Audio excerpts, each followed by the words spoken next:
You ever had one of those conversations that became a heated argument, that became a very passionate discussion that just spun out of control as far as the point you were trying to make to begin with, and yet at the same time, there really was no point to the conversation? Have you ever had one of those kind of conversations?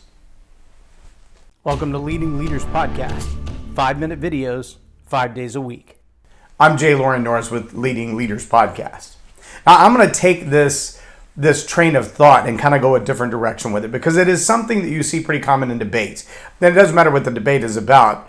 The topic of debate, the old 3 taboos.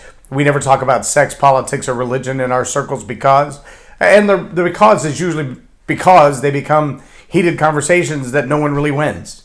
They become arguments that there's no win to. There's no way to win the conversation.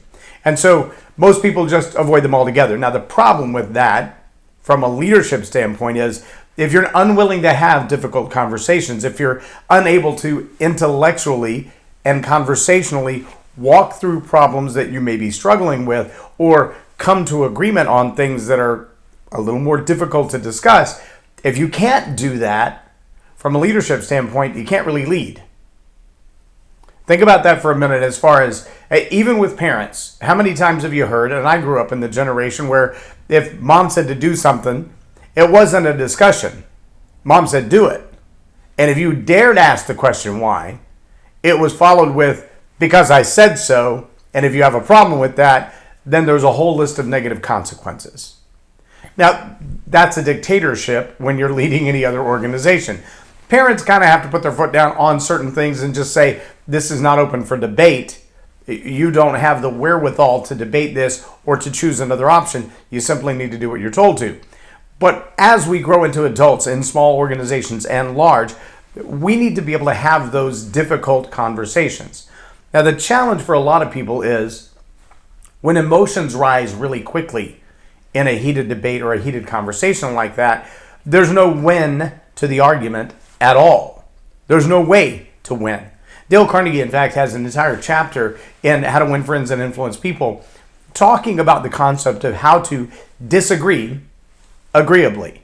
Meaning, how do we come to the conclusion that even after we've discussed all of the merits of both sides of our argument, your side and my side, that we can come to a place to say, I still disagree with you, but it doesn't mean I don't like you. I disagree with your final conclusion. I disagree with your opinion. I might even disagree with the way that you want to resolve the issue itself or the action that we need to take on the backside of this conversation. But it doesn't mean that I don't like you as a person. And it doesn't mean that I don't feel like you don't have a right to your opinion or to your thoughts or to your conclusions, because you do. And that is an extremely important leadership principle. Now, part of the approach to agreeing disagreeably or disagreeing agreeably is to understand what is the real argument.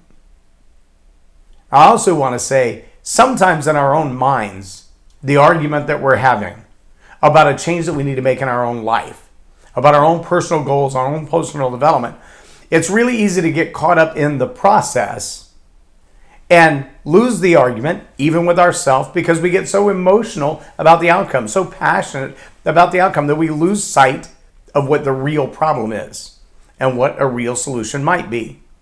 In those cases, I recommend that you simply change the argument. Stop asking the questions that are driving toward the disagreement and begin to ask questions that are more germane to the actual solution than the problem. I know you're thinking through that. So let me just give you an example.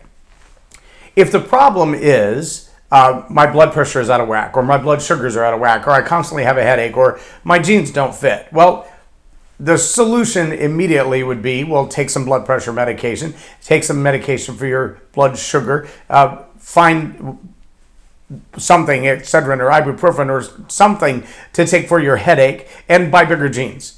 It seems like all of those solutions would be an appropriate reaction to the problem. But what if the real argument or conversation you need to be having is, well, what are the things that I'm putting in my mouth that would cause my blood sugar to be high, my blood pressure to be high, for me to constantly have a headache, and my genes not to fit. Because they may all be related to one thing. Now, we can argue all day long about which is better, ibuprofen or Tylenol. Or we can argue all day long about what it is that causes blood sugar and blood pressure to go up, and are they related? Maybe it's stress, maybe it's... But if we ask the question, what are you putting in your mouth? Is that a medical question or is that a diet question?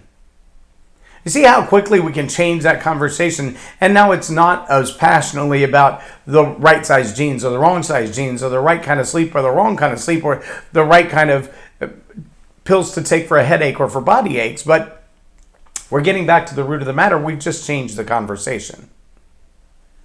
I think in our own internal arguments, in our organizational arguments, in our larger societal arguments, we've got to get to some of the same stuff. We need to stop arguing about the issues of the solution until we've actually addressed the root cause.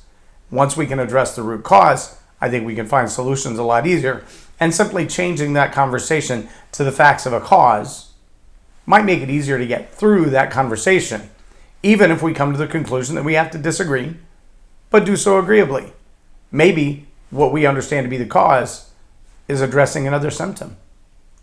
As a leadership principle, I challenge you to listen to the points of the argument, not the emotion of the argument, but the points of the argument. And when possible, simply change the conversation.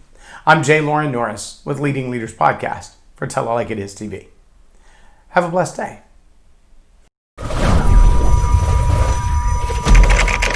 Subscribe now for our extensive video library of leadership lessons promoting faith, family, and freedom.